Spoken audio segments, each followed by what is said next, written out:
Assalamualaikum warahmatullahi wabarakatuh. Kembali dengan saya Musa Tirani. Saya akan mentutorialkan atau unboxing bagaimana cara menggunakan fresh zaitun buat kiriman zaitun. Lihat, ini caranya. Ini bila anda ada jerawat, ada puding muda, ada hijau, ada penyakit dalam atau penyakit luar, jangan menggunakan di tempat itu, maka akan pedas.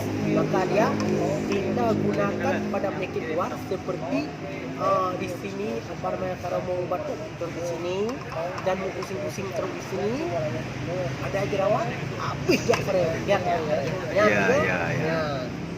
Ini udah. Ya, inilah terapi jerawat. Ya, bagaimana caranya? Yang jerawat tidak usah ini kan?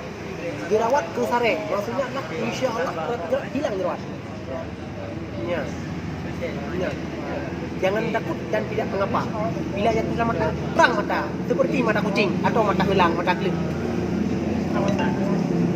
Ya. Tidak mahal, tidak murah-murah. Tidak mahal dan tidak murah, pertengahan, cukup murah maksudnya. Tidak murah dan bukan murahan, cukup murah. Buat ini zaitun. Ada untuk uangnya ini ada minyak gaharu. Jadi kita dengan menggunakan ini maka kita akan wangi satu ruangan. Jadi sekian dari saya.